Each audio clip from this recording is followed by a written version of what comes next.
ఫిబ్రవరి 20 రాత్రి 11 గంటలు. Doris Whitney ఆఖరిసారిగా తన బెడ్రూమ్ చూసుకుంది.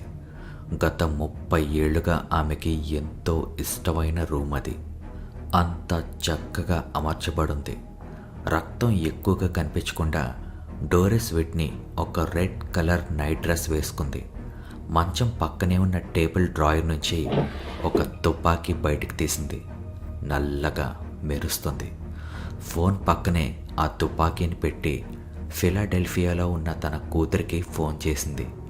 చాలాసేపు రింగ్ అయిన తర్వాత ఒక మృదువైన కంఠం హలో అని వినిపించింది. Hello Tracy. ఏం లేదమ్మా, ఒకసారి నీ వాయిస్ వినాలనిపించి ఫోన్ చేశాను అంది. ఏంటమ్మా ఈ సర్ప్రైజ్ ఈ టైంలో అంది ట్రేసీ సంతోషంగా అమ్మ ఫోన్ చేసేసరికి. ఏం లేదులే, నిద్రపోతుంటే డిస్టర్బ్ చేశానా అని అడిగింది. లేదు, ఇప్పుడే బుక్ చదువుకుంటున్నాను, ఇంకా నిద్రపోవడానికే రెడీ అవుతున్నా. యాక్చువల్గా నేను చార్లెస్ డిన్నర్కి వెళ్దాం అనుకున్నాం, కానీ క్లైమేట్ చాలా దారుణంగా ఉంది. విపరీతంగా మంచు కురుస్తుంది. ఇంకా ప్రోగ్రామ్ క్యాన్సిల్ చేసుకున్నాం. అక్కడ ఎలా ఉంది క్లైమేట్ అని అడిగింది ట్రేసీ. అబ్బా దేవుడా, నా కూతురుతో ఎన్నో విషయాలు మాట్లాడాలనుంది, ఎన్నో చెప్పాలనుంది, కానీ చెప్పలేను. వెదర్ గురించి మాట్లాడుకుంటున్నాం అనుకుంటూ తన ఆలోచనల్లో మునిగిపోయింది. అమ్మా ఉన్నవా లైన్లో అన్న తన కూతురు ట్రేసీ మాటలకు ఒక్కసారిగా ఆలోచనలోంచి బయటకొచ్చి కిటికీ నుండి బయటికి చూసింది. వర్షం కురుస్తుంది. తన మనసులోని భావోద్వేగాన్ని సూచిస్తున్నట్టు నల్లటి మబ్బులు పట్టి వర్షం. అబ్బా ఏంటమ్మా ఆ గోల అని అడిగింది ట్రేసీ. మెరుపులు ఉరుములు. నిజానికి డోరిస్ విట్నీకి తాను ఉంటున్న ప్రదేశం న్యూ ఆర్లిన్స్లో సైక్లోన్ అనే విషయం కూడా పట్టించుకోలేని పరిస్థితిలో ఉందామె. ఎడతెరపి లేకుండా వర్షాలు పడతాయని, 66 డిగ్రీలతో సాయంత్రం నాటికి ఉరుములు మెరుపులతో కూడిన పెద్ద సైక్లోన్గా మారుతుందని వాతావరణ శాఖ తెలిపింది. ఉరుములు ట్రేసీ, ఇక్కడ పెద్ద వర్షం పడుతుంది అంటూ తన అంతర్గత భావాల్ని బయటికి తెలియనివ్వకుండా అడిగింది. ఎలా ఉంది ట్రేసీ ఫిలాడెల్ఫియాలో నీ లైఫ్? అమ్మా నిజం చెప్పాలంటే ఒక చందమామ కథలో రాజకుమారిలా ఉన్నానమ్మా. అసలు నా లైఫ్ ఎంత సంతోషంగా ఉంటుందని, ఉండబోతుంది అని నేను ఎప్పుడు అనుకోలేదు. రేపు ఈవినింగే నేను చార్లెస్ పేరెంట్స్ని కలుస్తున్నాను. వాళ్ళది చాలా పెద్ద ఫ్యామిలీ అమ్మా. పెద్దది అంటే బాగా పలుకుబడి ఆస్తులు ఉన్న ఫ్యామిలీ, బాగా సౌండ్ అమ్మా. ఏంటో వాళ్ళని కలవాలంటే నాకు చాలా నర్వస్గా ఉంది. ఏం కంగారు పడకు ట్రేసీ, నువ్వు వాళ్ళకి బాగా నచ్చుతావు, నేను చెప్తున్నాను కదా. చార్లెస్ కూడా అదే అంటాడమ్మా. నచ్చకపోయినా పర్వాలేదన్నాడు. తనకి నేనంటే చాలా పిచ్చమ్మా. నువ్వు కూడా ఒకసారి తనని కలవాలమ్మా. చాలా మంచి అబ్బాయి, నీకు బాగా నచ్చుతాడు. ట్రేసీ, నువ్వు ఇష్టపడ్డావు అంటే అతను డెఫినెట్గా మంచి అబ్బాయి అయి ఉంటాడు అంది. కానీ తనకి తెలుసు తను చార్లెస్ని ఎప్పటికీ కలవదని, మనవాళ్ళని ఎత్తుకొని ఆడించలేదు అని. వెంటనే తన ఆలోచన నుంచి బయటకొచ్చి అసలు నిన్ను చేసుకుంటున్నందుకు అతనే చాలా లక్కీ అంది. నేను అదే చెప్తూ ఉంటానమ్మా చార్లెస్కి అని నవ్వి, ఇంతకీ అక్కడ సంగతులేంటి, హెల్త్ అంతా బాగానే ఉందా నీకు?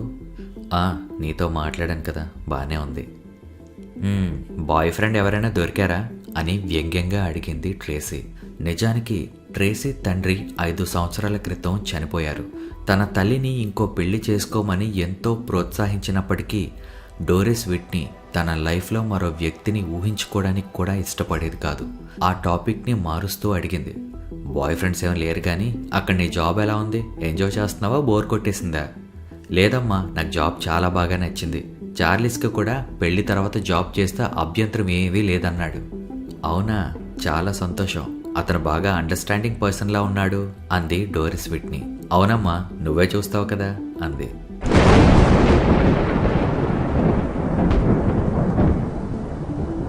ఒక పెద్ద ఉరుము. చివరి వీడ్కోలు చెప్పే టైం దగ్గరకు వచ్చింది. ఇంకా మాట్లాడడానికి కూడా ఏమీ లేదు. సరే జాగ్రత్తమ్మా, ఉంటాను అంది తన స్వరంలో ఎలాంటి మార్పులు తెలియనివ్వకుండా. ఓకే మమ్మీ, నేను చార్లెస్ మ్యారేజ్ డేట్ ఫిక్స్ చేసుకున్న వెంటనే నీకు ఫోన్ చేస్తాను అంది Tracy. Okay Tracy, I love you very very very much, ఉంటాను అని ఫోన్ కట్ చేసింది. మెల్లిగా రిసీవర్ని ఫోన్ మీద పెట్టి పక్కనే ఉన్న గన్ అందుకుంది. నొప్పి తెలియకుండా ఉండాలంటే ఒక్కటే మార్గం అనుకొని తుపాకీని తన తల మీద పెట్టుకొని ట్రిగ్గర్ నొక్కింది.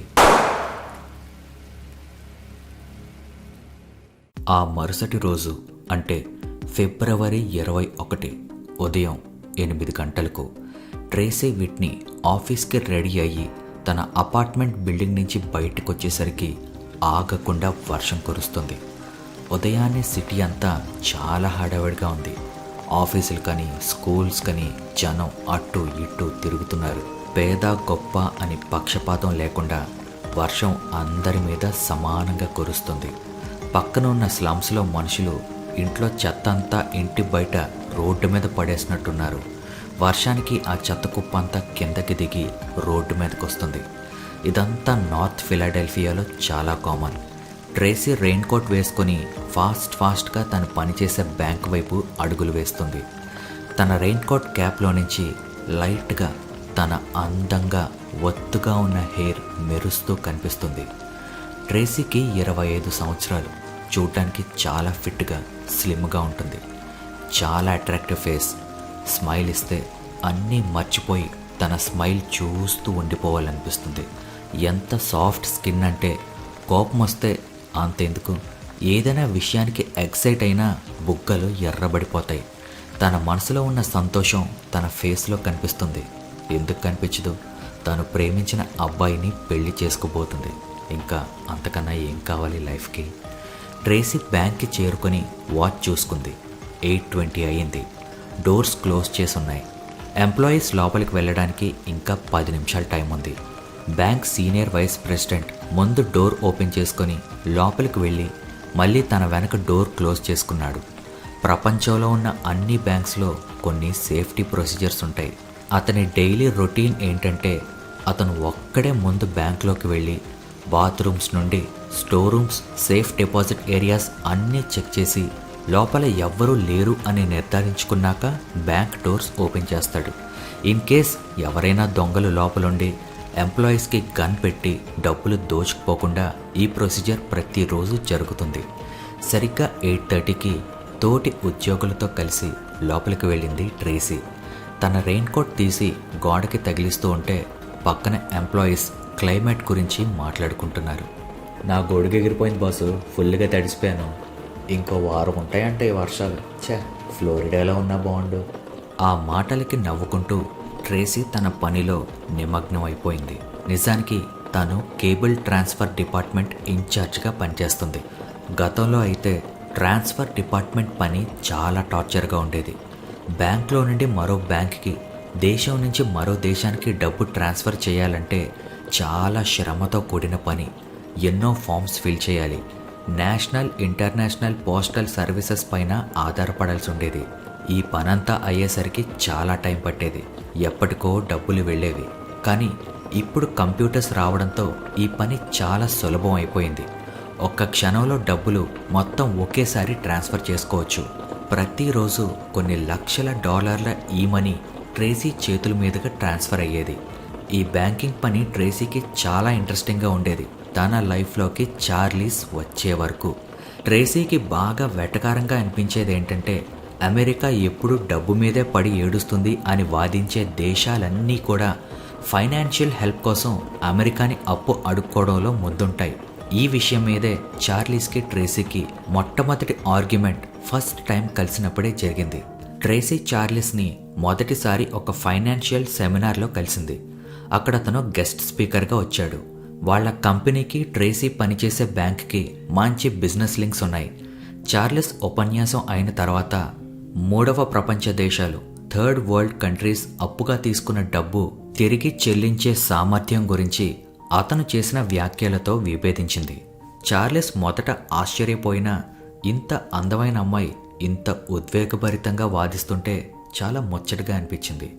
వాళ్ళ డిస్కషన్ పక్కనున్న రెస్టారెంట్ వరకు కొనసాగింది. మొదట్లో ట్రేసీకి చార్లెస్ అస్సలు నచ్చలేదు. అతనికి 35 ఏళ్లుంటాయి. 5 feet 10 inches పొడుగుంటాడు. గోధుమ రంగు కళ్ళు, అక్కడక్కడ కాస్త పల్చబడుతున్న జుట్టు. ఫిలాడెల్ఫియాలోనే వాళ్ళ ఫ్యామిలీకి ఒక ప్రత్యేకమైన స్థానం ఉంది అని, చాలా సంపన్నమైన కుటుంబంలో పుట్టిన ఒక రిచ్ కిడ్ అని ఆమెకు తెలుసు.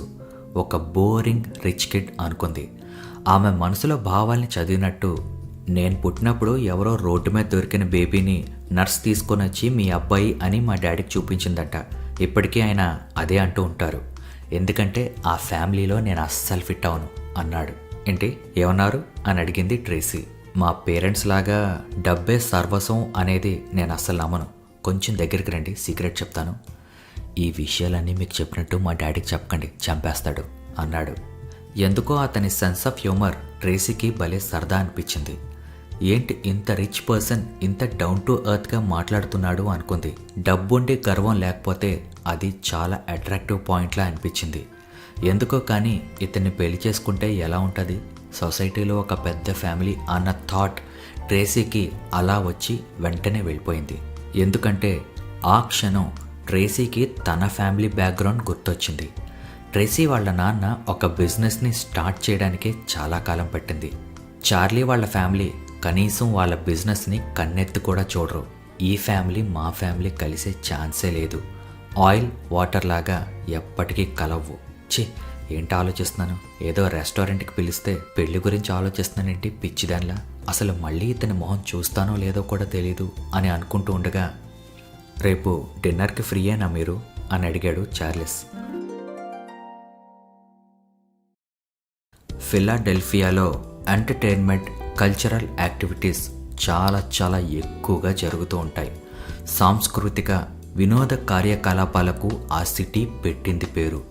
షాపింగ్స్కి, రెస్టారెంట్స్కి, మ్యూజియంస్కి, మ్యూజిక్ షోస్కి తిరగడం వాళ్ళ లైఫ్లో ఒక రొటీన్ అయిపోయింది. చార్లీస్కి అస్సలు ఎక్సర్సైజ్ అంటేనే ఇష్టం లేదు. కానీ ట్రేసీకి ఫిజికల్ ఫిట్నెస్ మీద చాలా ఇంట్రెస్ట్. ఉదయాన్నే జాగింగ్తో తన డే స్టార్ట్ చేస్తుంది. ప్రతి సాటర్డే మిస్ అవ్వకుండా టై చీ చువా క్లాసెస్కి వెళ్తుంది. టై చీ చువా స్పెల్లింగ్ డిస్ప్లేలో కనిపిస్తుంది చూడండి. అది ఒక చైనీస్ మార్షల్ ఆర్ట్. కానీ ఆ ఆర్ట్ ఒక స్ట్రెస్ రిలీఫ్కి, మెంటల్ హెల్త్ డెవలప్ అవ్వడానికి, మజిల్ అండ్ పెయిన్ రిలీఫ్, ముఖ్యంగా హార్ట్ హెల్త్ బెటర్ అవ్వడానికి, ఇలాంటి ఎన్నో ఆరోగ్య సమస్యలకు చాలా హెల్ప్ అవుతుంది. ప్రతిరోజు సాయంత్రం ఎక్సర్సైజ్ అయ్యాక చార్లెస్ అపార్ట్మెంట్కి వెళ్ళి అతన్ని కలిసేది. చార్లెస్ చాలా మంచి cook. Chinese, Japanese, French, Italian, Greek, Spanish, Indian ఇలా అన్ని రకాల వంటలు చేసి పెట్టడం అతనికి మహా ఇష్టం. ఎంత పర్ఫెక్ట్గా చేస్తాడంటే మనకి ఇష్టం లేని ఐటెం కూడా చార్లెస్ వండితే ప్లేట్ కూడా నాకేస్తాం. ఏ ఐటెం ఎలా వండితే తినేవాడికి నచ్చుతుందో ఫుడ్తో చాలా ఎక్స్పెరిమెంట్స్ చేసి తెలుసుకున్నాడు. ట్రేసీకి స్పెషల్గా చేసి వండి పెట్టేవాడు. ఇద్దరూ ఎంజాయ్ చేస్తూ మాట్లాడుకుంటూ తినేవాళ్ళు. చార్లెస్ చాలా పంక్చువల్ పర్సన్, టైంకి చాలా వాల్యూ ఇస్తాడు. ఒకసారి ట్రేసీ చార్లెస్తో డిన్నర్ అపాయింట్మెంట్కి 15 minutes లేట్గా వచ్చింది. అంతే, ఆ ఈవినింగ్ అంతా అతని మూడ్లో దాని ఎఫెక్ట్ క్లియర్గా కనిపించింది. ఇంకెప్పుడు లేటుగా రాను అని ప్రామిస్ చేసింది. ఇచ్చిన మాట ప్రకారం నెక్స్ట్ టైం నుంచి ఎప్పుడు లేట్గా రాలేదు. అలా స్లోగా వాళ్ళ మధ్య ఒక కనెక్షన్ పెరిగింది. మనం ఎక్స్పెక్ట్ చేసినా చేయకపోయినా అమ్మాయి అబ్బాయి మరీ అంత దగ్గరైనప్పుడు జరగాల్సింది జరుగుతుంది కదా. దాంతో అన్ఎక్స్పెక్టెడ్గా ట్రేసీ ప్రెగ్నెంట్ అయింది. ట్రేసీ మైండ్ అంతా కన్ఫ్యూజన్తో నిండిపోయింది. చార్లెస్ అయితే ఎప్పుడు కూడా మ్యారేజ్ చేసుకుందాం అన్న ప్రస్తావన తీసుకురాలేదు. ఇప్పుడు తను ప్రెగ్నెంట్ అయింది కాబట్టి కంపల్సరీగా నువ్వు మ్యారేజ్ చేసుకోవాలి అని అడగడం ట్రేసీకి అస్సలు ఇష్టం లేదు. ఫాదర్ లేకుండా బేబీని పెంచగలదా, అది బేబీకి న్యాయం చేసినట్ట, ఇలా ఎన్నో ఆలోచనలతో సతమతం అయిపోయింది. ఫైనల్గా ఈ మ్యాటర్ చార్లెస్కి చెప్పాలని డిసైడ్ అయిపోయింది. చార్లెస్ని తన ఇంటికి డిన్నర్కి ఇన్వైట్ చేసింది. టాపిక్ ఎలా స్టార్ట్ చేయాలి అని స్పీచ్ కూడా చాలా ప్రిపేర్ అయ్యింది. చార్లెస్ డిన్నర్కి కూర్చోగానే తను ప్రిపేర్ చేసిన స్పీచ్ అంతా కంగారులో మర్చిపోయి డైరెక్ట్గా నేను ప్రెగ్నెంట్ అని చెప్పేసింది. చాలాసేపు ఇద్దరూ మౌనంగా ఉండిపోయారు. అపార్ట్మెంట్ అంతా కామ్ అయిపోయింది. ఈ సైలెన్స్ని బ్రేక్ చేద్దామని ట్రేసీ ఏదో అనబోతూ ఉంటే, మనం మ్యారేజ్ చేసుకుందాం ట్రేసీ అన్నాడు చార్లెస్. ఆ మాట ఎక్స్పెక్ట్ చేయని ట్రేసీకి చాలా రిలీఫ్ అనిపించింది. అయినా వెంటనే అంది, చార్లెస్, కేవలం ఈ కారణం కోసమే నువ్వు మ్యారేజ్ చేసుకోవాల్సిన అవసరం లేదు. ఇదంతా కూడా నువ్వు నన్ను మ్యారేజ్ చేసుకోవాలని చెప్పలేదు అని అంటూ ఉండగా చార్లెస్ ఆపు అన్నట్టు చేయి చూపించి, ట్రేసీ, నాకు నిన్ను మ్యారేజ్ చేసుకోవాలని ఉంది. డెఫినెట్గా నువ్వు ఒక మంచి వైఫ్ అవుతావు, నాకు 100% నమ్మకం ఉంది. కాకపోతే మమ్మీ డాడీ కొంచెం షాక్ అవుతారు అని మెల్లిగా ఒక చిన్న చిరునవ్వు నవ్వి ట్రేసీని కిస్ చేశాడు. ట్రేసీ నెమ్మదిగా అడిగింది, మీ మమ్మీ డాడీ ఎందుకు షాక్ అవుతారు? చార్లీస్ లోతుగా శ్వాస తీసుకొని అన్నాడు, ట్రేసీ, నువ్వు ఎలాంటి ఫ్యామిలీలోకి వస్తున్నావో తెలుసా? వాళ్ళ రేంజ్ ఏంటంటే సొసైటీలో ఒక పలుకుబడి, ఒక రెస్పెక్ట్, ఒక సెలబ్రిటీ రేంజ్ ఉన్న వాళ్ళనే మ్యారేజ్ చేసుకుంటారు అన్నాడు. అయితే నీకు ఆల్రెడీ ఒక అమ్మాయిని చూసే ఉంటారు కదా అని అడిగింది.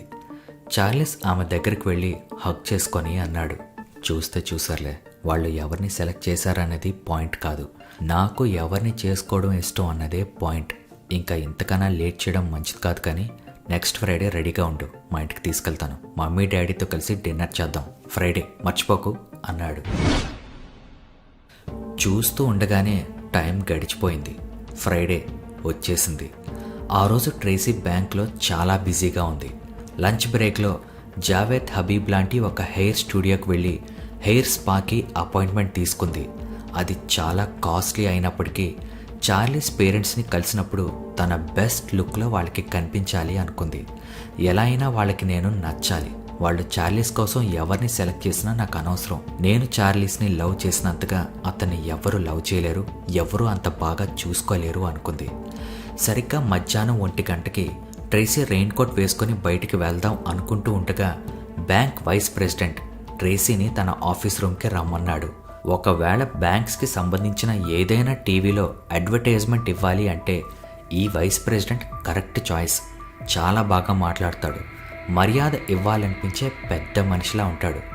ఏ విషయంలో అయినా సరే ఇతన్ని బ్లైండ్గా నమ్మేయచ్చు అనేలా ఉంటుంది అతని ఫేస్.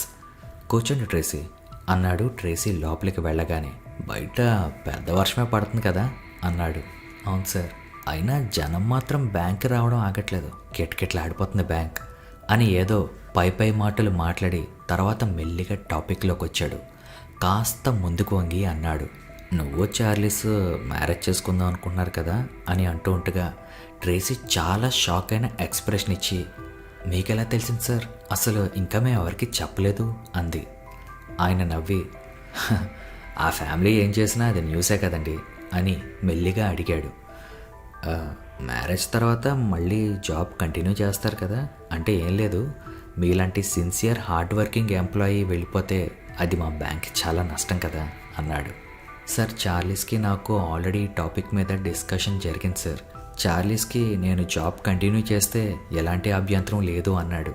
ఆయన నవ్వి సంతృప్తికరమైన ఎక్స్ప్రెషన్ ఇచ్చి, అది ట్రేసీ, చార్లీస్ వాళ్ళ family investment house bank account మన బ్రాంచ్కి ఏమైనా షిఫ్ట్ చేయగలవేంటి? అఫ్కోర్స్ నువ్వు హనీమూన్ నుంచి తిరిగి రాగానే నీకోసం ప్రమోషన్ ఎదురు చూస్తూ ఉంటుందనుకో, శాలరీ ఇంక్రిమెంట్తో సహా సుమా అన్నాడు. Thank you so much sir అంది. ఎందుకో ఆమెకి ఇదంతా సాధించినందుకు గర్వంగా అనిపించింది.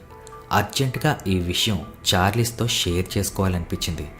దేవతలంతా కలిసి ఆమె లైఫ్ని అద్భుతంగా డిజైన్ చేస్తున్న భావన కలిగింది.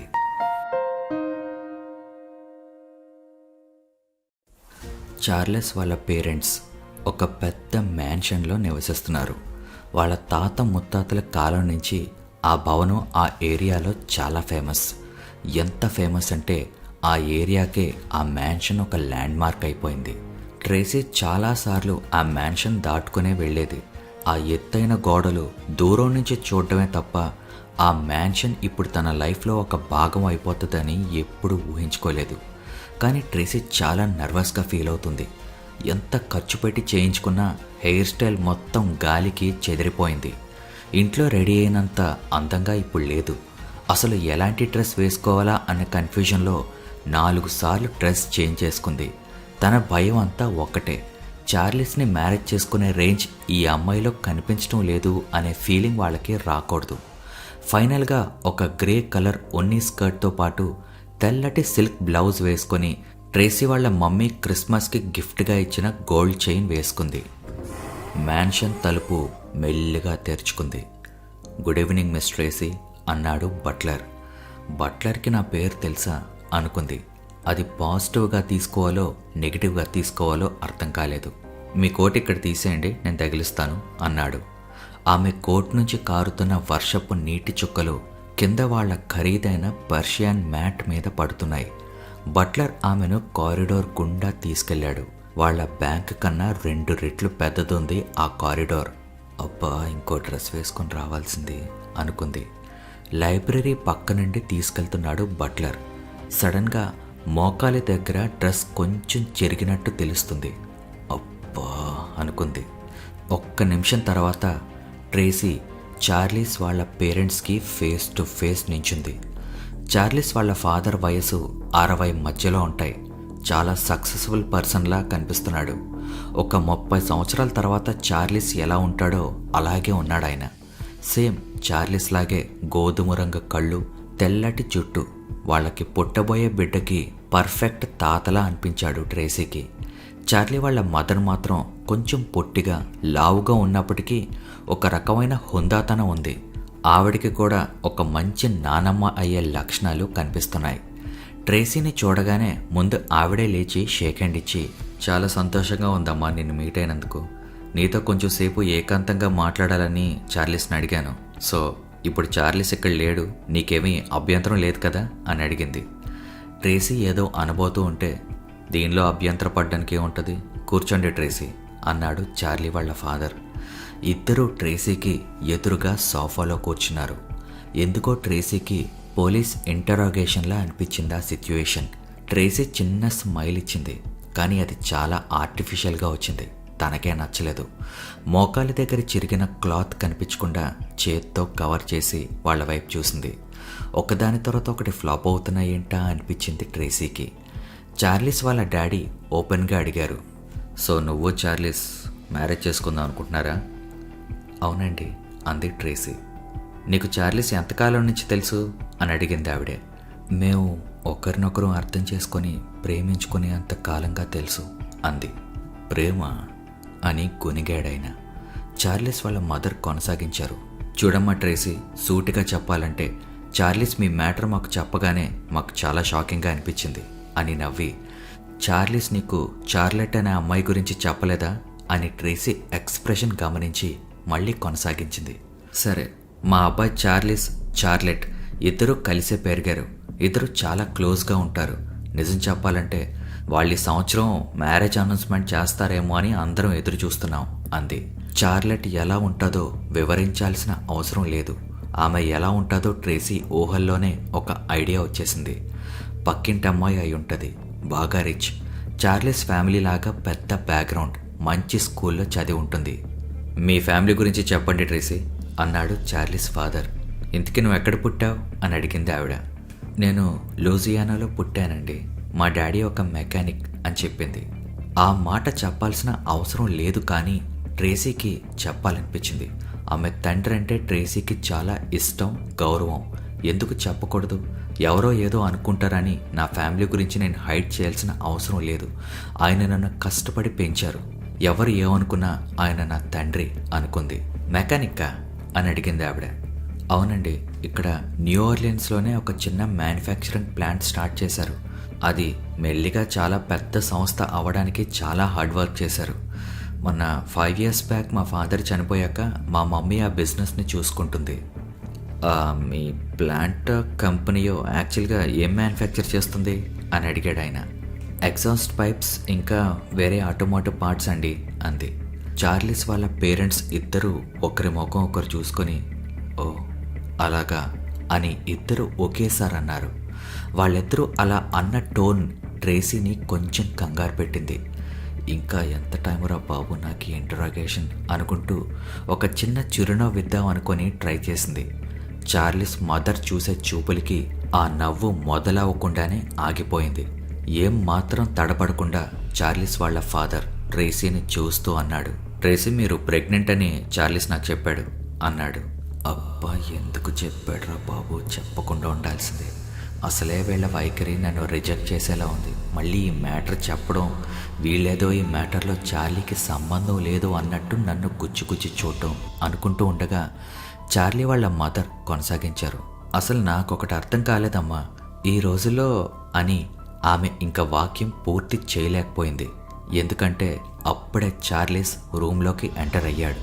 చార్లీస్ని చూసిన తర్వాత ట్రేసీ తన లైఫ్లో ఎప్పుడూ ఎవరి కోసం ఇంత ఎదురు చూడలేదురా బాబు, చాలా రిలీఫ్గా అనిపించింది అనుకుంది.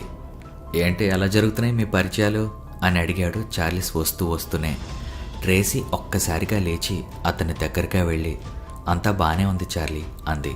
థ్యాంక్ గాడ్, చార్లీ వాళ్ళ పేరెంట్స్ టైప్ కాదు, ఏం మనుషులరా బాబు, ఇంత అహంకారాలేంటి వీళ్ళకి, చాలా నేరో మైండెడ్గా ఉన్నారు, చార్లీ ఎప్పటికీ వీళ్ళలా మారడు అనుకుంది. సరిగ్గా అప్పుడే బట్లర్ డ్రింక్స్ తీసుకొని వచ్చాడు. ట్రేసీ తనకి తానే చెప్పుకుంది, all is well, all is well, అంతా బాగానే ఉంటుంది, నా సినిమాకి హ్యాపీ ఎండింగే ఉంటుంది అని. డిన్నర్ చాలా రుచిగా ఉంది, కానీ ట్రేసీకి నర్వస్నెస్తో ఏమాత్రం ఎక్కడం లేదు. వాళ్ళు బ్యాంకింగ్ గురించి, పాలిటిక్స్ గురించి, ఇంకా ప్రపంచం ఎలా దిగజారిపోతుంది అన్న టాపిక్స్ మీద డిస్కస్ చేసుకున్నారు. వాళ్ళు బయటికి అనలేదు, కానీ నువ్వు మా అబ్బాయిని ట్రాప్ చేశావు అన్న ఎక్స్ప్రెషన్ వాళ్ళ ఫేసెస్లో కనిపిస్తుంది. కానీ అందులో తప్పేమీ లేదు అనిపించింది ట్రేసీకి. అందరి పేరెంట్స్కి వాళ్ళ అబ్బాయి చేసుకోబోయే అమ్మాయి మీద ఇలాంటి డౌట్స్ ఉండడం కామనే. ఏదో ఒక రోజు చార్లెస్ వంశపారంపర్యంగా ఈ సంస్థానానికి ఆనర్ అవుతాడు. అతనుకున్న బాధ్యతల్ని, సోషల్ స్టేటస్ని సపోర్ట్ చేయగల ఒక మంచి భార్య ఉండడం చాలా ఇంపార్టెంట్. అలాంటి భార్యగా నేనుంటాను అని తనకి తానే ప్రామిస్ చేసుకుంది. టేబుల్ కింద నుంచి ట్రేసీ చెయ్యి పట్టుకున్నాడు చార్లీ. ఆమె అతని వైపు చూడగానే ఎవరికీ కనిపించకుండా ట్రేసీని చూసి కన్ను కొట్టాడు. ట్రేసీ సంతోషంతో ఉప్పొంగిపోయింది. నేను ట్రేసీ ఎలాంటి హడావుడి లేకుండా ఒక సింపుల్ మ్యారేజ్ చేసుకుందాం అనుకుంటున్నాం, చిన్నది అన్నాడు చార్లెస్. ఏం మాట్లాడుతున్నావు చార్లీ నువ్వు అంది వాళ్ళ మదర్. మన వంశం, మన ఫ్యామిలీ ఏమైనా చిన్నదనుకుంటున్నావా? డజన్ల కొద్దీ విఐపీలు నీ మ్యారేజ్ చూద్దామని వెయిట్ చేస్తున్నారు అని ట్రేసీని పైకి కిందకి చూసి, వెడ్డింగ్ ఇన్విటేషన్స్ సెలెక్ట్ చేసే పనిలో మేము ఉంటాం ఇంకా అని. నీకేమీ అభ్యంతరం లేదు కదమ్మా అని అడిగింది. లేదండి అంది ట్రేసీ. మన చుట్టాలు, గెస్ట్లు చాలామంది అబ్రాడ్ నుంచి వస్తారు, వాళ్ళకి ఇక్కడ ఉండడానికి అరేంజ్మెంట్స్ అన్నీ చేస్తాను అందామె. హనీమూన్కి ఎక్కడికి వెళ్తున్నారు, ఎంతకాలం హనీమూన్ ప్లాన్ చేశారా అని అడిగారు ఆయన. ఎంతకాలం అంటే ఒక 50 years అన్నాడు. ట్రేసీ చార్లీస్ని చూసి మురిసిపోయింది. డిన్నర్ తర్వాత చార్లీస్, ట్రేసీ కాసేపు వాళ్ళ లైబ్రరీలో డ్రింక్ చేస్తూ మాట్లాడుకున్నారు. చార్లీస్కి డబ్బు లేకపోయినా ట్రేసీకి అతన్ని మ్యారేజ్ చేసుకోవడానికి ఎలాంటి అభ్యంతరం లేదు.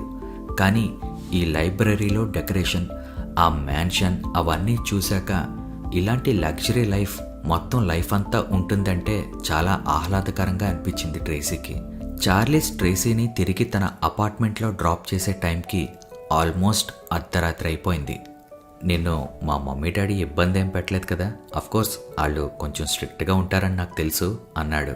చచ్చా, అలాంటిదేం లేదు చార్లీ, మీ పేరెంట్స్ నాకు చాలా బాగా నచ్చారు అని అబద్ధం చెప్పింది. టెన్షన్తో గడిచిన ఆ సాయంత్రం మీటింగ్తో ట్రేసీ చాలా అలసిపోయింది. కానీ వాళ్ళిద్దరూ అపార్ట్మెంట్కి చేరుకున్నాక లోపలికి వస్తావా అని అడిగింది. నిజానికి చార్లీ ఆమెను చేతిలోకి తీసుకొని ఐ లవ్ యూ చెప్పి, మనల్ని ఎవ్వరూ వేరు చేయలేరు ట్రేసీ, ఓకేనా అని రొమాంటిక్గా చెప్తే బాగుండు అని చాలా కోరిక కలిగింది ట్రేసీకి. కానీ దానికి భిన్నంగా, ఇప్పుడు కాదులే ట్రేసీ, మార్నింగ్ చాలా పనులున్నాయి, నేను వెళ్తాను అన్నాడు. ఆమె తన నిరాశని కనపడనివ్వకుండా, సరే సరే నేను అర్థం చేసుకోగలను, రేపు మార్నింగ్ మాట్లాడతానైతే అంది. చార్లీ ఆమె దగ్గరకు వచ్చి ఒక చిన్న కిస్ ఇచ్చి వెళ్ళిపోయాడు. అతను వెళ్ళిపోయే వరకు అలా చూస్తూ నిలబడింది ట్రేసీ.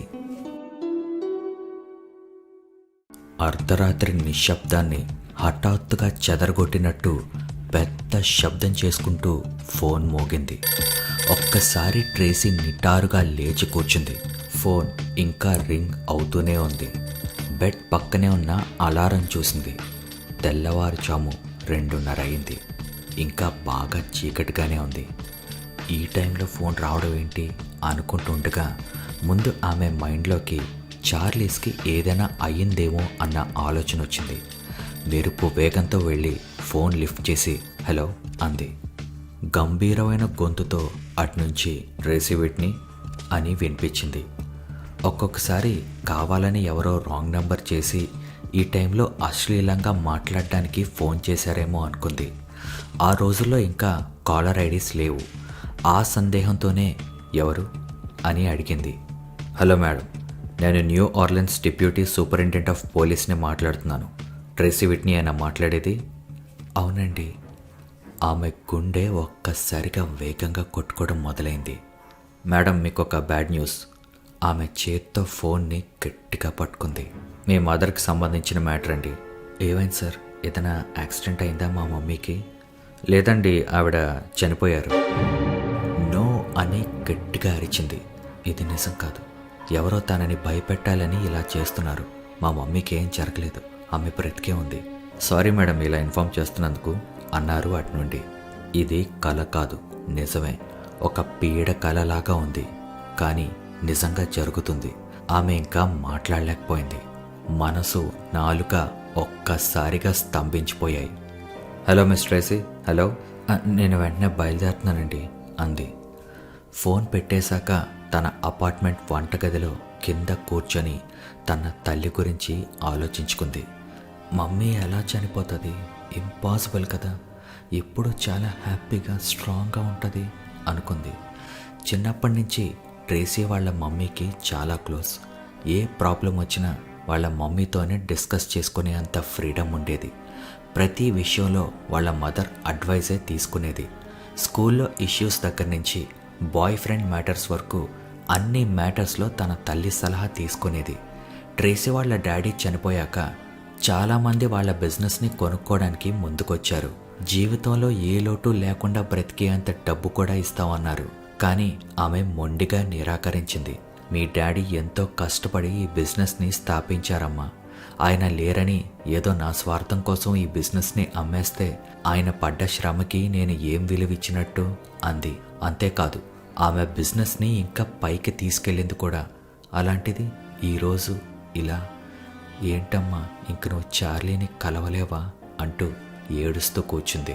కాసేపటికి లేచి కాఫీ కలుపుకొని చీకట్లో కూర్చుంది. కాఫీ చల్లగా అయిపోయింది. ట్రేసీకి వెంటనే చార్లెస్కి ఫోన్ చేసి విషయం అంతా చెప్పాలనుకుంది. కానీ టైం 3:30 అయ్యింది. అతన్ని ఈ టైంలో నిద్ర లేపదలుచుకోలేదు. న్యూ ఆర్లిన్స్ వెళ్ళాక అక్కడి నుంచి ఫోన్ చేసి చెప్పచ్చు అనుకుంది. పెళ్ళి పోస్ట్ పోన్ అయిపోతుందా అన్న ఆలోచన వచ్చి వెంటనే ఆ ఆలోచనకి సిగ్గుపడి చిచి ఇంత చీప్గా ఆలోచిస్తానేంటి అనుకుంది. ఆ పోలీస్ అయినా న్యూ ఆర్లిన్స్ చేరుకోగానే సరాసరి పోలీస్ స్టేషన్కే రమ్మన్నాడు. ఎందుకు? ఏం జరుగుంటుంది? బాగా రద్దీగా ఉంది న్యూ ఆర్లిన్స్ ఎయిర్పోర్ట్. అసహనంతో ప్రయాణికులు ఒకరినొకరు తోసుకుంటూ వెళ్తున్నారు. కాసేపట్లో తాను ఎలాంటి సిట్యువేషన్ ఫేస్ చేయాల్సి వస్తుందో అని భయపడుతుంది ట్రేసీ. ఎవరో చనిపోతే ఏదో పొరపాటున ఆవిడ మా మమ్మీ అనుకున్నారేమో, నిజంగా మమ్మీకి ఏం కాలేదేమో అన్న ఆలోచనలు ఒకవైపు అయితే, మేడం మీకు బ్యాడ్ న్యూస్. ఇలా ఆలోచించుకుంటూనే ట్యాక్సీ ఎక్కి డిఎస్పీ చెప్పిన అడ్రస్కి వెళ్ళమంది డ్రైవర్ని. డ్రైవర్ సరదాగా ఏదో మాటలు కలుపుతున్నాడు. కానీ ట్రేసీకి అదేవి వినిపించడం లేదు. తన ఆలోచనలో నిమగ్నమై ఉంది. అతను మాట్లాడిన దానికి సమాధానం ఏమీ చెప్పలేదు. కొంచెం దూరం వెళ్ళాక ఎక్కడో దూరం నుంచి ఏవో అరుపులు వినిపిస్తున్నాయి. ఒక పెద్ద గుంపు గట్టిగా అరుచుకుంటూ అర్థం కాని భాషలో ఏవో మాట్లాడుతూ పాటలు పాడుకుంటూ వస్తున్నారని అర్థమవుతుంది. డ్రైవర్ కారాపి, మేడం కారు ఎంతకంటే ముందుకు వెళ్ళదండి అన్నాడు. ట్రేసీ తల పైకెత్తి ఆ గుంపును చూసింది. అదొక నమ్మశక్యం కాని దృశ్యంలా అనిపించింది. కొన్ని వేల మంది డ్రాగన్ మాస్క్లు వేసుకొని ఎవరెవరో అన్యమత దేవతల్లా రెడీ అయ్యి కేకలు వేసుకుంటూ ఫుట్పాత్స్, రోడ్స్ ఏది ఖాళీ లేకుండా అర్థం కాని సంగీతంతో పిచ్చి పిచ్చి డాన్సులతో ఉన్మాదుల్లా వస్తున్నారు. మేడం వాళ్ళంతా వచ్చి నా క్యాబ్ ఎత్తి ఎగరేసి తిరగేస్తారు మేడం, మీరు ప్లీజ్ ఇక్కడ దిగి వెళ్ళిపోండి, ఈ యాదవ మాడీగ్రా అని గొనిగాడు. అది ఫిబ్రవరి నెల. ఆ సిటీ మొత్తం అంతా లెంట్ డేస్ మొదలవ్వక ముందు సెలబ్రేట్ చేసుకునే పండగ మాడీగ్రా. స్పెల్లింగ్ మీ డిస్ప్లేలో ఉంది చూడండి. కొన్ని ప్రాంతాల్లో 40 రోజుల ఉపవాసం ముందు ఎంజాయ్ చేయడానికి ఇదే చివరి అవకాశం అని ఈ దురాచారాన్ని కొంతమంది కొన్ని సంవత్సరాల క్రితం సృష్టించారు. ఇది చాలా తప్పని చాలామంది క్రైస్తవ పెద్దలు చెప్తున్నా ఎన్నో సంవత్సరాలుగా ఆ సిటీ సాంప్రదాయంగా మారిపోయింది. ఈ పండుగ ఎందుకు వదులుతారు? ట్రేసీ క్యాబ్ దిగి సూట్ కేస్ పట్టుకొని ఫుట్పాత్ మీద నించుంది. మరుక్షణం అరుపులతో డాన్స్ చేస్తున్న ఆ గుంపులో కొట్టుకుపోయింది. ఎందుకో వాళ్ళంతా తన తల్లి మరణాన్ని సెలబ్రేట్ చేసుకుంటున్న దెయ్యాల్లా అనిపించారు. ట్రేసీ సూట్ కేస్ తన చేతిలోంచి జారిపోయి ఆ గుంపులో ఎక్కడికో వెళ్ళిపోయింది. కాసేపటికి కనిపించలేదు. దెయ్యం మాస్క్ వేసుకొని లావుగా ఉన్న ఒక వ్యక్తి ట్రేసీని ముద్దు పెట్టుకున్నాడు. ఇంకా ఎవరెవరో వచ్చి ట్రేసీని ఎక్కడ పడితే అక్కడ తాకుతున్నారు. ఇంకొకతను ఎవరో వెనక నుంచి నడుం పట్టుకొని ట్రేసీని పైకి లేపాడు. వదిలించుకోవడానికి చాలా ప్రయత్నించింది, కానీ సాధ్యం కాలేదు. ఆ పెద్ద పెద్ద శబ్దాలతో, పాటలతో, డ్యాన్సులతో కూడిన ఆ వేడుకలో చిక్కుకుపోయింది. ఆమె పారిపోదామని చాలా ట్రై చేసింది, కానీ వీలు పడలేదు. కంటి నిండా కన్నీళ్లతో తప్పించుకునే అవకాశం లేక ఆ గుంపుతో కదిలింది. చివరకు ఆ గుంపులోంచి విడిపోయాక ఆ వీధి నుంచి దూరంగా పారిపోయి చాలాసేపు ఒక స్తంభానికి ఆనుకొని నిశ్చలంగా నిలబడిపోయింది. లోతైన శ్వాసలు తీసుకొని తనని తాను కంట్రోల్లోకి తెచ్చుకొని పోలీస్ స్టేషన్కి వెళ్ళింది. డిఎస్పి మిల్లర్ ఒక మధ్య వయస్కుడు. ట్రేసీ స్టేషన్కి రాగానే, సారీ అండి, మిమ్మల్ని కలవడానికి ఎయిర్పోర్ట్కి రాలేకపోయాను. సిటీ అంతా చాలా గందరగోళంగా ఉంది. ఎనీవే, మీ అమ్మగారి వస్తువులన్నీ చెక్ చేశాం. కాల్ చేయడానికి మీ నంబర్ తప్ప మాకేది దొరకలేదు. డిఎస్పి గారు, దయచేసి మా అమ్మకి ఏమైందో చెప్పండి ప్లీజ్ అని అడిగింది ట్రేసీ. ఆవిడ సూసైడ్ చేసుకున్నారండి అన్నాడు క్లుప్తంగా. ఆ మాటకి ట్రేసీ మైండ్ అంతా బ్లాక్ అయిపోయింది. ఇంపాసిబుల్, అసలు సూసైడ్ చేసుకోవాల్సిన అవసరం తనకేముంది అంది వణుకుతున్న గొంతుతో. మీ అమ్మగారు మీకోసం ఒక లెటర్ కూడా రాశారు, ఇదిగోండి అని అందించాడు. మార్చరీ చాలా చల్లగా, నిశ్శబ్దంగా, అదొక రకమైన భయానకంగా ఉంది. తెల్లటి కారిడోర్ గుండా నడిపించి ఒక ఖాళీగా ఉన్న గదిలోకి తీసుకెళ్లారు ట్రేసీని. అకస్మాత్తుగా గ్రహించుకుంది ట్రేసీ, అది ఖాళీ గది కాదు అని. చనిపోయిన వ్యక్తులతో నిండిపోయింది ఆ గది. ఒక తెల్ల కోట్ వేసుకున్న ఆయన వచ్చి గోడ దగ్గరికి వెళ్ళి అక్కడొక హ్యాండిల్ పట్టుకొని ఒక పెద్ద డ్రాయర్ లాంటి బాక్స్ని బయటికి లాగాడు. ఒకసారి చూస్తారా అని అడిగాడు. లేదు, చూడలేను. ఆ పెట్టెలో పడి ఉన్న జీవం లేని శరీరాన్ని చూడటం నా వల్ల కాదు. ఆమెకి అక్కడి నుంచి బయటికి పారిపోవాలనిపించింది, కానీ ఒక్కొక్క అడుగు వేసుకుంటూ ముందుకొచ్చి వంగి చూసింది. ఒకప్పుడు తనని ప్రేమించిన ఆవిడ, తనతో పాటు ఆనందాలు దుఃఖాలు పంచుకొని తనని పెంచి పెద్ద చేసిన వ్యక్తి నిర్జీవంగా అలా పడుంది. ట్రేసీ వంగి తన తల్లి బుగ్గ మీద ముద్దు పెట్టుకుని, ఎందుకమ్మా ఇంత పని చేశావు అంది. బాడీని అటాప్సీకి పంపించాలి మేడం. సూసైడ్ కేసెస్లో ఇది common procedure. Doris Whitney Tracy కోసం రాసిన లెటర్లో కూడా పెద్ద మ్యాటర్ ఏమీ లేదు. అమ్మా ట్రేసీ, దయచేసి నన్ను క్షమించమ్మా. నేను నీకు భారంగా ఉండదలుచుకోలేదు. ఇంతకంటే నాకు మార్గం ఏది కనిపించలేదమ్మా. I love you. అంతే ఉందా ఆ లెటర్లో? అదొక్కటే కాదు మేడం, ఆవిడకి పబ్లిక్ ప్రాసిక్యూటర్ నుంచి కోర్టు నోటీస్ వచ్చింది. ఆమె చేసిన ఫ్రాడ్కి చట్టపరమైన చర్యలు తీసుకుంటూ ఆమెకి జైలు శిక్ష పడే అవకాశం ఉంది అని. నిజానికి ఆ నోటీస్ చదివినప్పుడే ఆవిడ మానసికంగా చనిపోయి ఉంటారు అన్నాడు పక్కనున్న వ్యక్తి. ట్రేసీకి దుఃఖంతో నిండిన కోపం వచ్చింది. అదేంటండి, కోర్టుకు వెళ్ళి ఆమె ఎలాంటి తప్పు చేయలేదని నిరూపించుకోవచ్చు కదా అంది. పక్కనున్న వ్యక్తి తల అడ్డంగా ఊపుతూ అన్నాడు, మేడం, ఈ పని చేసింది జో రొమానో అనే వ్యక్తిని మాకు లేట్గా ఇన్ఫర్మేషన్ వచ్చింది.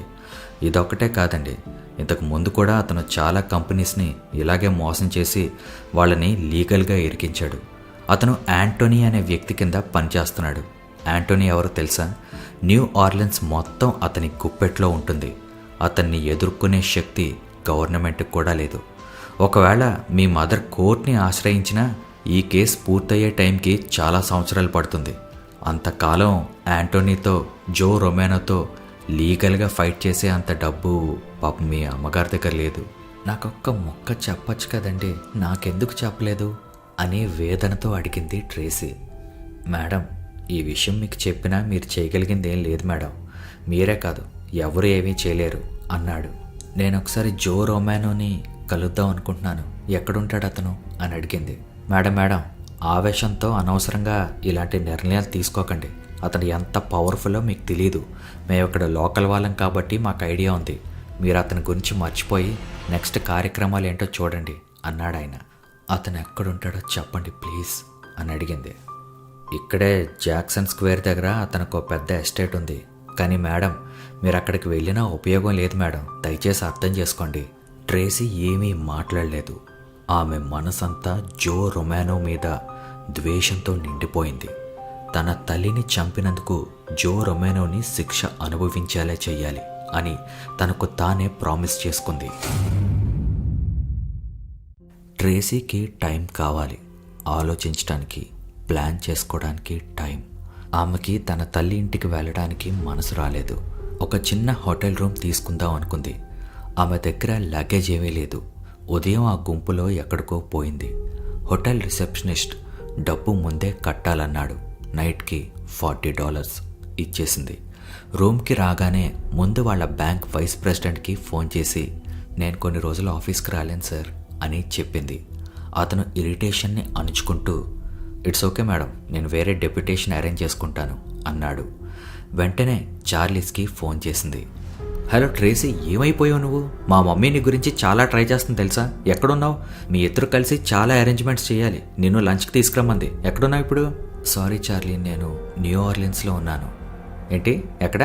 న్యూ ఆర్లిన్సా? న్యూ ఆర్లిన్స్లో ఏం చేస్తున్నావు ట్రేసీ? మా మదర్ చనిపోయారు చార్లీ అంది. ఆ మాట అంటుంటే దుఃఖంతో గొంతు పూడికిపోయింది. చార్లీ కూడా ఒక్కసారిగా షాక్ తగిలినట్టు, ఓ సారీ ట్రేసీ, ఏంటి ఇంత సడన్గా? చిన్నావిడే కదా పాపం అన్నాడు. అవును చార్లీ, ఎలా జరిగింది ట్రేసీ? నువ్వు బాగానే ఉన్నావా? ట్రేసీకి వాళ్ళ మదర్ సూసైడ్ చేసుకుంది అని చెప్పలేకపోయింది. నిజానికి వాళ్ళ మదర్కి జరిగిన అన్యాయం గురించి మొత్తం అంతా క్లియర్గా చార్లీకి చెప్పి గట్టిగా ఏడవాలనిపించింది. కానీ కంట్రోల్ చేసుకుంది. ఇది నా ప్రాబ్లం, ఈ భారాన్ని చార్లీ మీద వేయడం న్యాయం కాదు అనుకొని, నేను బాగానే ఉన్నాను చార్లీ అంది. నన్ను రమ్మంటావా ట్రేసీ అక్కడికి అన్నాడు. లేదు చార్లీ, నేను చూసుకుంటాను. రేపు అమ్మ ఫ్యూనరల్ ఉంది, అది చూసుకొని మండే వచ్చేస్తాను అని ఫోన్ పెట్టేసిన తర్వాత చాలాసేపు మంచం మీద పడుకొని పైన సీలింగ్ చూస్తూ ఉండిపోయింది. జో రొమానోకి శిక్ష పడాలి, కానీ తన దగ్గర ప్లాన్ ఏమీ లేదు. అసలు ప్రతీకారం ఎలా తీర్చుకోవాలో కూడా తెలియడం లేదు.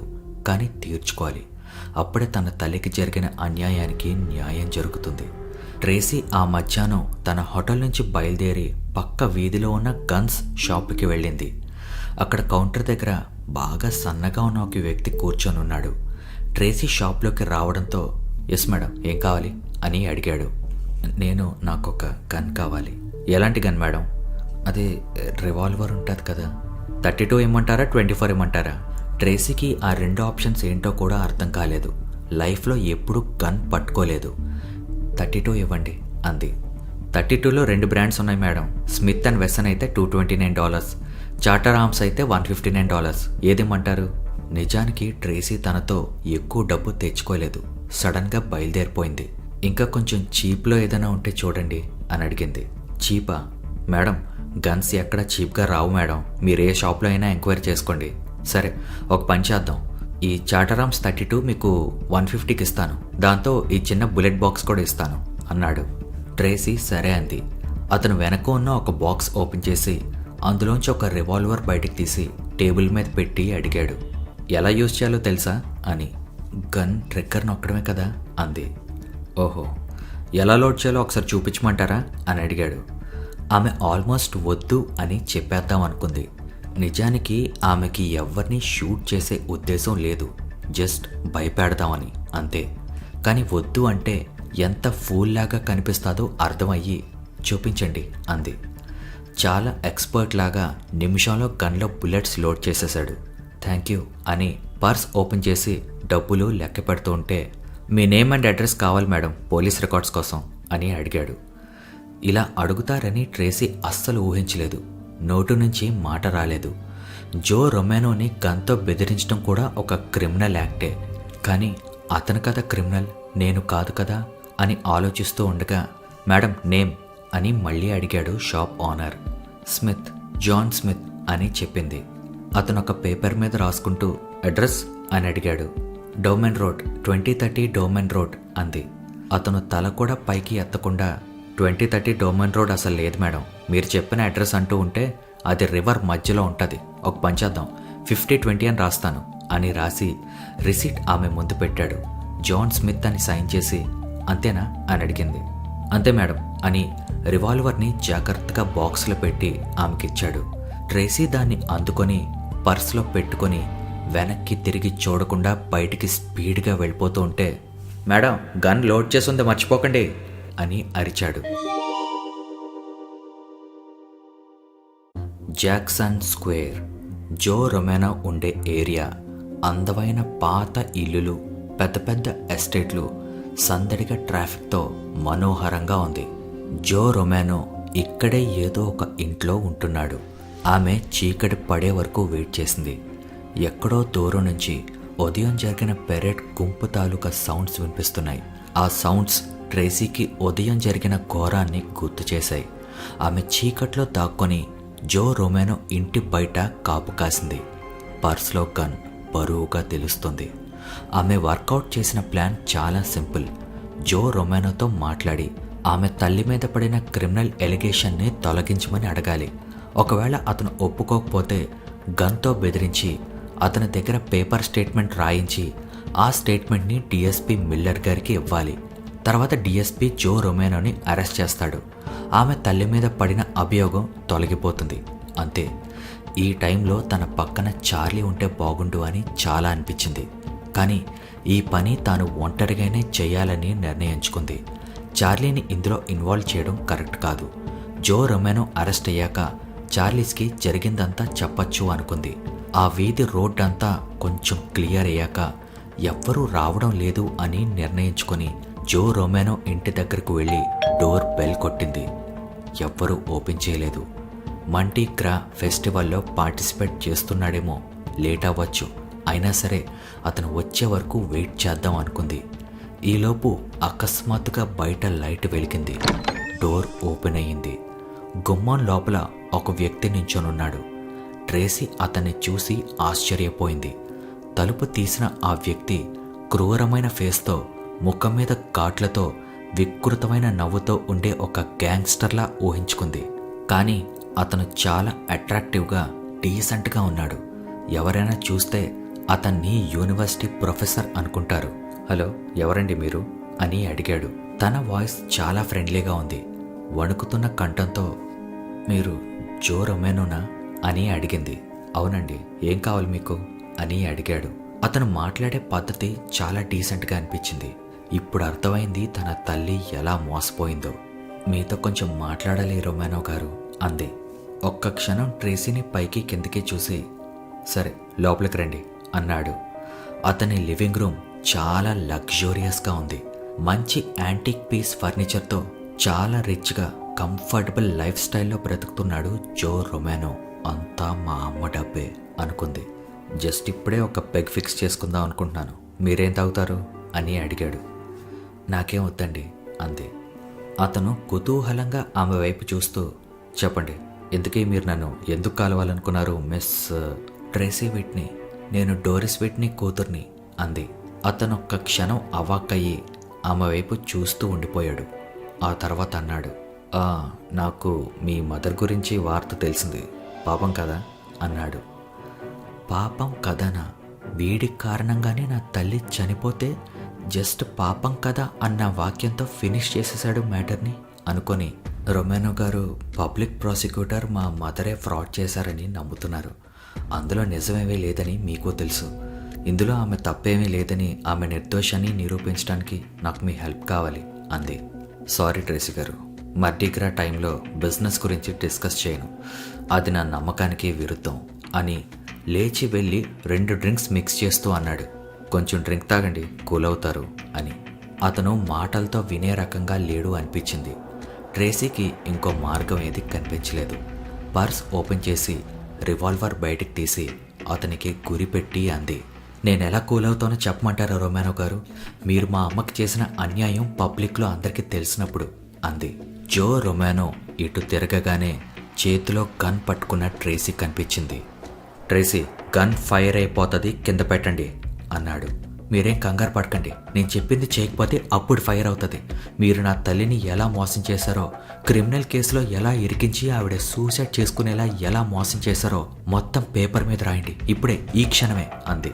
అతను ఒక క్షణం ఆమెను గమనించి అన్నాడు, అలాగా? ఒకవేళ రాయకపోతే షూట్ చేసి చంపేస్తాను అంది. ఆమె చేతిలో తుపాకీ వణుకుతుంది. అది ఆమెకే తెలుస్తుంది.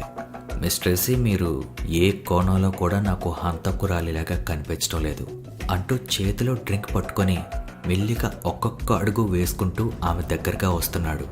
అతను నిజాయితీగా చెప్తున్నాడు అన్నట్టు, ట్రేసీ, నేను చెప్పేది నమ్మండి. మీ మదర్ సూసైడ్కి నాకు ఎటువంటి సంబంధం లేదు అంటూ అతని చేతిలో డ్రింక్ ఆమె మొహం మీద కొట్టాడు. ఆల్కహాల్ కళ్ళలోకి వెళ్ళగానే ఒక్కసారిగా కళ్ళు మండడం ప్రారంభించాయి ట్రేసీకి. ఆ మరుక్షణం ఆమె చేతిలో తుపాకీ నేల మీద పడింది. అబ్బబ్బా, ఇంత కసక్ లాంటి కూతురు ఉందని నాకు చెప్పలేదే మీ అమ్మ. తప్పు కదా, అందుకే చచ్చింది అని ట్రేసీ చేతులు గట్టిగా పట్టుకున్నాడు. ట్రేసీ కళ్ళు ఇంకా మండుతూనే ఉన్నాయి. ఏమీ కనిపించడం లేదు. భయపడిపోతుంది. అతని నుంచి దూరంగా వెళ్ళడానికి ప్రయత్నించింది. కానీ అతను ఆమెని గోడ దగ్గరగా తీసుకెళ్ళి గోడకి ఆంచి పట్టుకున్నాడు. నీలో చాలా దమ్ముంది బేబీ, అది నాలో ఇంకా కసిని పెంచేస్తుంది. అతని బాడీతో ట్రేసీ బాడీని గోడకి నొక్కి పట్టుంచాడు. ఆమె ఆ పట్టు నుంచి బయటికి రావాలని ప్రయత్నించింది. కానీ బలం సరిపోవడం లేదు. చిన్న అడ్వెంచర్ చేద్దామని వచ్చావు కదా ఇక్కడికి, ఇస్తా, నీకు సరైన అడ్వెంచర్ ఇస్తా నేను. ఆమె గట్టిగా కేకలు వేద్దాం అనుకుంది. కానీ ఆమె గొంతు నుండి మాట రాలేదు. నన్ను వదిలే ప్లీజ్ అంది. అతను ఆమె బ్లౌజ్ని చింపేశాడు. అబ్బబ్బా, ఏమున్నావే, ఫైట్ చేయవే నాతో, ఫైట్ మీ అంటూ ఆమెని నేల మీదకు లాగి పడుకోబెట్టాడు.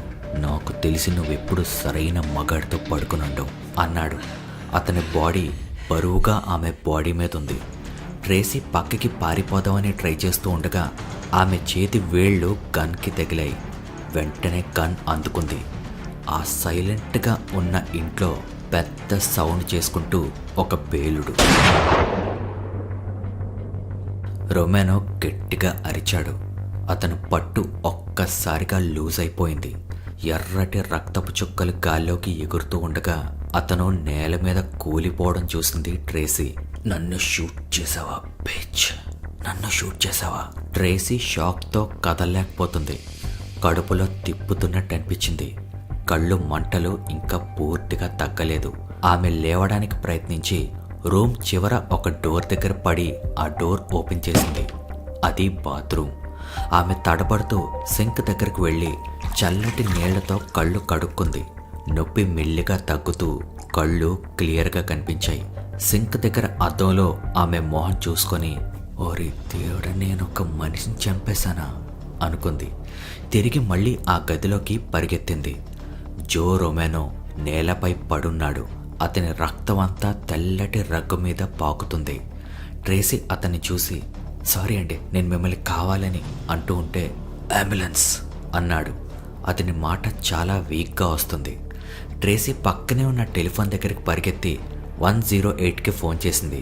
పూడుకుపోయిన గొంతుని సరిచేసుకుంటూ, హలో, 24-1 జాక్సన్ స్క్వేర్కి అర్జెంట్గా అంబులెన్స్ పంపించండి ప్లీజ్, అర్జెంట్, ఒక వ్యక్తిని షూట్ చేశారు అని చెప్పింది. ఫోన్ పెట్టేసిన తర్వాత కింద పడి ఉన్న జో రొమానోని చూసి, దేవుడా ప్లీజ్ దయచేసి ఇతను బతికించండి, మీకు తెలిసి నేను ఇతన్ని చంపడానికి రాలేదు అని ప్రార్థించింది ఆమె. అతని పక్కన మోకరిల్లి బ్రతికి ఉన్నాడో లేదో చెక్ చేసింది. అతను కళ్ళు మూసుకొనే ఉన్నాడు, కానీ ఊపిరి పీలుస్తున్నాడు. అంబులెన్స్ ఆన్ ద వేలో ఉందండి, ఏ క్షణమైనా రావచ్చు అని అతనికి చెప్పి అక్కడి నుంచి బయటికి పారిపోయింది. ఆమెని ఎవ్వరూ గమనించకూడదని పరిగెత్తలేదు. కామ్గా నడుచుకుంటూ వెళ్తుంది. ఆమె చిరిగిపోయిన బ్లౌజ్ కనిపించకుండా జాకెట్తో కవర్ చేసుకుంది. అక్కడి నుంచి 4 ఇల్లులు దాటాక ట్రేసీ ట్యాక్సీ కోసం వెయిట్ చేసింది. 6 ట్యాక్సీలు ప్రయాణికులతో ఫుల్గా ఆమెను దాటుకొని వెళ్ళిపోయాయి. ఒక్కటి ఆగలేదు. దూరంగా ట్రేసీకి ఒక సైరన్ సౌండ్ వినిపించింది.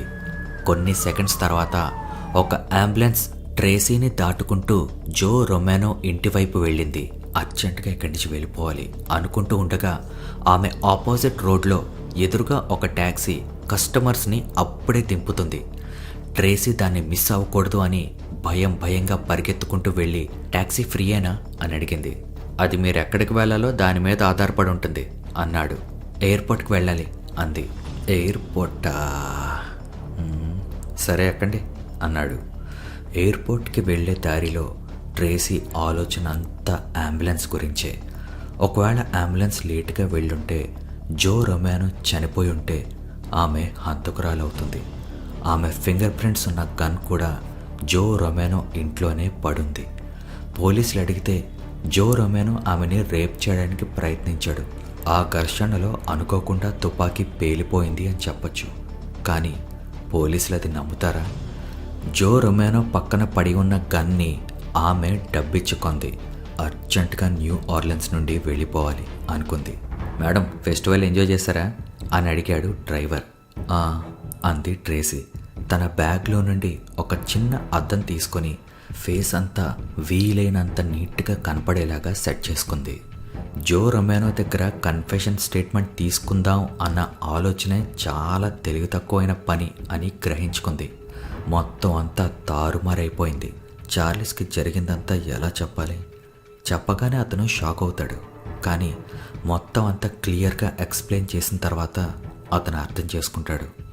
ఆ తర్వాత ఏం చేయాలో చార్లీయే చూసుకుంటాడు అనుకుంది. ట్యాక్సీ న్యూ ఆర్లిన్స్ ఇంటర్నేషనల్ ఎయిర్పోర్ట్కి చేరుకోగానే ట్రేసీ తనలో తానే ఆశ్చర్యంగా అనుకుంది. ఈరోజు మార్నింగే కదా నేను ఇక్కడ దిగాను. ఇదంతా ఒక్క రోజులో జరిగిపోయిందా? అమ్మ సూసైడ్, కార్నివాల్లో మొలెస్టింగ్, కింద పడిన జో రొమానో నన్ను షూట్ చేశావా అని అడగడం, ఏంటిదంతా అనుకుంది. ట్రేసీ టెర్మినల్లో అడుగు పెట్టినప్పుడు అందరూ ఆమె వైపే ఒక నిందితురాల్లాగా చూస్తున్న భావన కలిగింది. తప్పు చేసిన ప్రతి మనిషికి మనస్సాక్షి ఇలాగే నిలదీస్తుందని తనకి తానే చెప్పుకుంది. జో రొమానో కండిషన్ ఎలా ఉంది అని తెలుసుకోవడానికి ఏదైనా మార్గం ఉంటే బాగుండు అనిపించింది. కాల్ చేద్దామంటే అతను ఏ హాస్పిటల్లో అడ్మిట్ అయ్యాడో తెలీదు. అంబులెన్స్ వచ్చింది కదా, బాగానే ఉంటుందిలే అనుకొని రేపు మళ్ళీ నేను చార్లీ కలిసి అమ్మ ఫ్యూనరల్కి వస్తాం. జో రొమానో బాగానే ఉంటాడు. ఆమె మైండ్లో నుంచి తెల్లటి రగ్గు మీద పడిన రక్తం సీన్ మర్చిపోవడానికి ట్రై చేస్తుంది. అర్జెంటుగా చార్లీస్ దగ్గరికి వెళ్ళిపోవాలి అనుకుంది. ట్రేసీ డెల్టా ఎయిర్లైన్స్ కౌంటర్ దగ్గరికి వెళ్ళి నాకు ఫిలాడెల్ఫియాకి నెక్స్ట్ ఫ్లైట్కి 1 వే టికెట్ కావాలి అని అడిగింది. కౌంటర్ దగ్గరున్న ఉద్యోగి కంప్యూటర్లో చూసి ఫ్లైట్ నెంబర్ 304 ఉంది మేడం, మీరు చాలా లక్కీ, ఒకే ఒక్క సీట్ ఉంది అన్నాడు. ట్రేసీ పర్సులో డబ్బులు తీస్తూ ఉండగా యూనిఫామ్ వేసుకొని 2 పోలీస్ ఆఫీసర్లు ఆమెకు ఇరువైపులా వచ్చి నించున్నారు. అందులో ఒకతను అడిగాడు, ఎక్స్క్యూజ్ మీ, ట్రేసీ విట్నీ అంటే మీరేనా? ఒక్క క్షణం ఆమె గుండె ఆగిపోయింది. పోలీసులకి అబద్ధం చెప్పడం అంత తెలివి తక్కువ పని ఇంకొకటి ఉండదు అని. అవునండి అంది. You are under arrest. ఆ మరుక్షణం ట్రేసీ చేతులకి చల్లటి ఉక్కు బేడీలు వేసి తీసుకెళ్తుంటే నిస్సహాయంగా వాళ్ళతో వెళ్ళడం తప్ప ఏమీ చేయలేకపోయింది. అంతా స్లో మోషన్లో జరుగుతున్నట్టుంది. చుట్టూ ఉన్న ప్రయాణికులందరూ ట్రేసీని పోలీసులు తీసుకెళ్తూ ఉంటే అలా చూస్తూ ఉండిపోయారు. బయట పోలీస్ కార్ బ్యాక్ సీట్లో ట్రేసీని కూర్చోబెట్టి పక్కనే ఒక పోలీస్ ఆఫీసర్ కూర్చున్నాడు. సైరన్ మోగించుకుంటూ పోలీస్ కార్ ఎయిర్పోర్ట్ నుంచి బయలుదేరి వెళ్ళిపోయింది. మైండ్ అంతా బ్లాంక్ అయిపోయింది ట్రేసీకి. ఇప్పుడు నేనొక హంతకురాల్ని. జో రొమానో చనిపోయాడు, కానీ అది ఆత్మరక్షణ కోసం అనుకోకుండా జరిగిపోయిన ఒక యాక్సిడెంట్ కదా. ఈ విషయమే పోలీస్ స్టేషన్లో వివరంగా చెప్పాలి. కానీ ఒకవేళ పోలీసులు నమ్మకపోతే? ట్రేసీని తీసుకొచ్చిన పోలీస్ స్టేషన్ ఒక పెద్ద పురాతనమైన బిల్డింగ్. లోపల బుకింగ్ రూమ్ అంతా ప్రాస్టిట్యూట్స్తో, ప్రాస్టిట్యూషన్ నిర్వాహకులతో, దొంగలతో, ఆ దొంగల బాధితులతో నిండిపోయింది. ట్రేసీని ఇన్స్పెక్టర్ డెస్క్ దగ్గరికి తీసుకెళ్ళి, సార్ ఎయిర్పోర్ట్ దగ్గర పట్టుకున్నా సార్, కొంచెం లేట్ అయితే పారిపోయేది అన్నాడు ట్రేసీని పట్టుకున్న ఒక ఆఫీసర్. లేదు సార్, నేనేం పారిపోదాం అని అంటూ ఉంటే హ్యాండ్ కఫ్స్ తీసేయండి అన్నాడు ఇన్స్పెక్టర్. వెంటనే తీసేశారు. ట్రేసీ చెప్పడం మొదలుపెట్టింది. సార్, ఇదంతా ఒక యాక్సిడెంట్ సార్, అసలు నేను అతన్ని చంపాలనుకోలేదు సార్, అతనే నన్ను రేప్ చేయబోయాడు అని చెప్తూ ఉంటే లోపల నుండి బాధ తన్నుకొచ్చి మాట్లాడటానికి కష్టపడుతుంది. అయినా సరే చెప్పడం కొనసాగిస్తూ ఉంటే ఎస్ఐ అడిగాడు, ట్రేసీ విట్నీ అంటే నువ్వేనా? అవును సార్ నేనే, కానీ లాకప్లో వేయండి. లేదు సార్, ఒక్క నిమిషం సార్ అని ప్రాధేయపడుతుంది. సార్ నేను ఒక ఫోన్ కాల్ చేసుకోవచ్చా? నాకు ఎవరికైనా ఫోన్ కాల్ చేసుకునే రైట్ ఉంది కదా సార్ అంది. ఎస్ఐ ఆమెని పైకి కిందకి చూసి, అబ్బో రూల్స్ అన్నీ అంత బాగా తెలుసండి, ఎన్నిసార్లు వచ్చావు జైలుకి అని అడిగాడు. లేదు సార్ ఇదే అని అంటూ ఉంటే, ఒకే ఒక ఫోన్ కాల్ 3 నిమిషాలు మాత్రమే, అర్థమైందా? నెంబర్ చెప్పు అన్నాడు ఎస్ఐ. ఆ టైంలో ట్రేసీ ఎంత కంగారు పడుతుందంటే ప్రతిరోజు ఫోన్ చేసే చార్లీ నంబర్ కూడా గుర్తు రావడం లేదు. అసలు ఫిలాడెల్ఫియా కోడ్ కూడా గుర్తు చేసుకోలేకపోతుంది. 51 కాదు, 152 కాదు. అయ్ త్వరగా కానీ, చాలా పని ఉంది నాకు అన్నాడు ఎస్ఐ. ఒక్క నిమిషం సార్, 2155559301. ఎస్ఐ ఆ నంబర్కి డయల్ చేసి ట్రేసీకి ఇచ్చాడు. ఫోన్ రింగ్ అవుతుంది. రింగ్ అవుతూనే ఉంది, కానీ సమాధానం లేదు. ఈ టైంలో చార్లీస్ ఇంట్లోనే ఉంటాడే. చార్లీ ఫోన్ ఎత్తు చార్లీ. ఎస్ఐ చేయి చాచి, టైం అయిపోయిందే పద అంటూ ఫోన్ తీసుకోబోయాడు. ట్రేసీ ప్లీజ్ సార్ అని అంటూ ఉంటే అప్పుడు గుర్తొచ్చింది ట్రేసీకి. చార్లీస్ రాత్రులు నిద్రాభంగం కలగకుండా ఫోన్ ప్లగ్ ఆఫ్ చేసేస్తాడు అని. ఫోన్లో ఇంకా రింగ్స్ వినిపిస్తూనే ఉన్నాయి, కానీ చార్లీస్ ఆ ఫోన్ ఈ రాత్రి ఎంతసేపు రింగ్ అయినా ఎత్తడు అని ఆమెకి తెలుసు. ఆమె ఎస్ఐ కళ్ళల్లోకి చూసింది. అయిపోయిందా అని అడిగాడు అతను. ఎస్ సార్ అంది నిస్సహాయంగా. ఒక పోలీస్ ఆఫీసర్ ట్రేసీని ఒక రూమ్లోకి తీసుకెళ్లి ఫింగర్ ప్రింట్స్ తీసుకొని ఒక కారిడోర్ గుండా నడిపించి అక్కడ ఖాళీగా ఉన్న ఒక సెల్ లోపల ట్రేసీని పెట్టి బయట తాళం వేశాడు. రేపు మార్నింగే హీరింగ్ ఉంది, తొందరగా పడుకో అని చెప్పి వెళ్ళిపోయాడు.